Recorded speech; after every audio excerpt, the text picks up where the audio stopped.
He's Tim. And he's Sam. And this is Cinematators. That's right. And tonight we're doing 4 of our favorite scenes from the Christmas classic movie that everyone watches every year. It's a Wonderful Life. It's a Wonderful Life. You want that moon? I'm going to tie a lasso and get the moon for you. What the hell was he smoking? Did they not outlaw opiates by that point?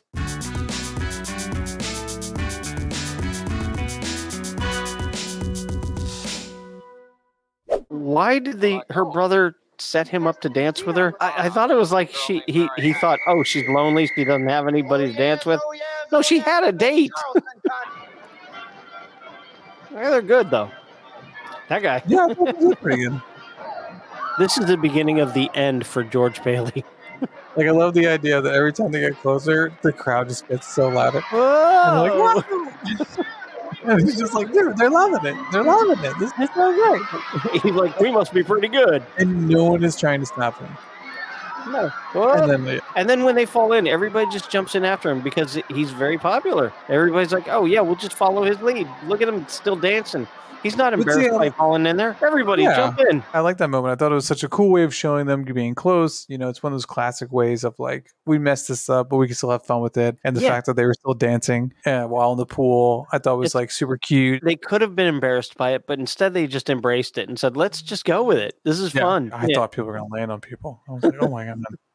That was the last happy moment George Bailey would ever have. So this hit me on a lot of levels. I remember being in middle school or high school and, you know, your mom's upstairs or in the other room and you're like really excited for the person to come over, especially if you live in a neighborhood where you can just walk around like I did in New York. And I remember just being in the summer, having some girl you're crushing on come over the living room where you guys are gonna like hang out. It's a little bit disarray. So you have to like quickly clean it up and then you're like, oh, let's just put the thing on real fast, like some sort of, you know, music. And then you're just so excited for them to be in the room with you and just you two. And that's what the feels I got. And then when it turns, I've definitely been a part of that. I was in a bad mood hanging out with this girl and I just was like probably not the nicest person. Not that it was like super mean, but just like, you know, just wasn't like fun loving. And it didn't turn the way I thought it was going to go. She was just like, well, this sucked. And I was like, yeah, done. All these earlier scenes where he seems happy, it's like, I'm just waiting for the other shoe to drop. Your whole life is just going to go downhill. Some joke, huh? It's like such a nice little thing that she did. And she made the little thing and meant a lot to her. And he just is like, ugh. This is the line. It's George Bailey, Mother. George Bailey? What do he want? I don't know. What do you want? Me? Not a thing. I just came in to get warm. He's making violent love to me, Mother. You tell him to go right back home. Don't leave the house either. Dude, that's so funny. Can you imagine if someone said that? I would have just been like, what? I was expecting a bigger reaction out of him. Like, yo, what are you saying? And her mom is just like, well, tell him to go home. Yeah, this is where you're like, this was supposed to be different. So I can get behind this. Making the best out of a bad situation, right? They had to use all their money in order to help the business stay alive after the stock market crash. Wait a second. He does the tipping his hat, and then he gives him a tip of just water rained off his hat there. Obviously, Mary bought the house. That's a creepy doll. That's just weird.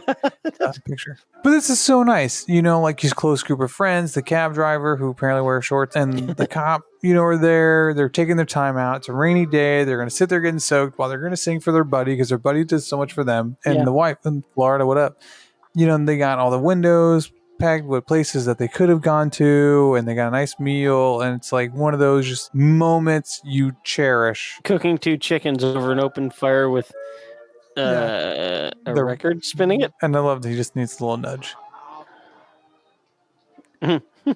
It's so sweet. You know, like this is moments that I thought, I don't know, maybe we're going to pat it more. Like these dudes, like, but you can't buy friends like that. Like that's amazing. Yeah. You know? That there is like, it's a wonderful life. You got loyal friends, wonderful wife. You might not have the best home. No. You might not have the best of circumstances walking into that thing, but you're in it together. You're making the best of a bad situation. And that's what I thought this movie was going to be more about. In those moments of like being like, yo, this is a terrible situation, but at least we have each other. At least we have friends. At least we have a roof that might be leaking. It could be worse, but we're going to make the best out of it. But that's really, like, to me, one of the few scenes of that. I'm not trying to knock this movie the whole time because I like that scene and I thought it was so sweet and so great for this movie. But it's just like, I don't know. I'm lost for words right now, Sam. Help me out here, buddy. Donna Reed's beautiful. She's gorgeous. She's classic. Right. God, just classic beauty. Yeah. She's doing all this effort to make it better for him. Yeah. And the whole time she's doing it with the kids and doing wallpaper and and just getting it done.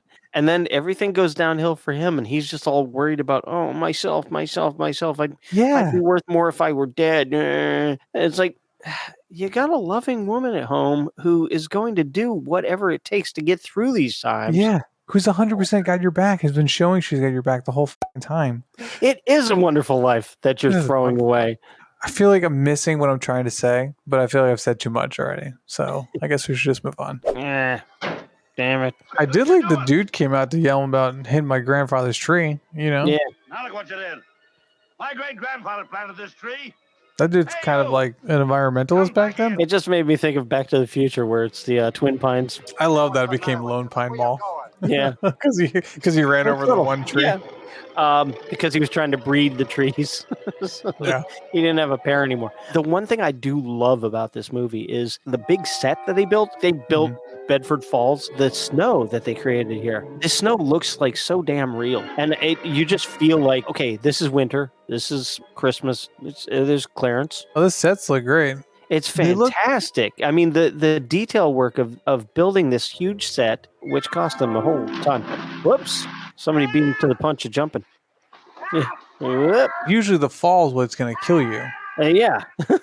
The shaved ice, though, that they use for the snow, it's just fantastic effect. The set that they build is fantastic. The shaved ice that they used for the snow, so realistic looking. I mean, it just, like, how sometimes you see it and it's like, yeah, that's obviously not real snow because it's just hitting and sticking there and it looks like paper or potato flakes. But these ones looked really good. I mean, it just made me feel like, oh, this is winter. The sets, it just all seems miniature life size, if that makes any sense. Even like Bedford Falls when he's walking down, like everything just seems so like miniature or intricate, but yet still this like life size set. Like, I don't know, that's the way I looked at it, and I thought that was like, it's like he's running through a life size model, and it works. It looked great. It's endearing.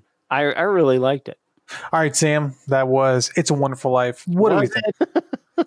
I have a feeling this little review wrap up is going to be more not really singing its praises. You know what I'm saying? More of a roast of the movie. I haven't seen this movie. Well, I first saw this movie about 5 years ago because somebody was like, "You haven't seen It's a Wonderful Life? It's a classic." I'm like, "No, I haven't, but I should check it out because I've seen so many different versions of the whole. Oh, if I had never been born. Oh, okay, yeah, I've seen that plenty of times. I should watch the original source material." And then it was like, "Oh my God, this is a long movie." And it doesn't get to that point till like the last 20 minutes. I'm like, are you kidding me? That whole thing, the whole reason I'm watching this movie is because of this last 20 minutes, and I had to watch 2 hours before this? You said It's a Wonderful Life. I didn't know we had to relive it in real time. And it wasn't a wonderful life. He had a pretty miserable life. Ever since after he gets married, it's all downhill. He wants to travel the world. Nope, can't do that. You got to run the building alone. I didn't say I would.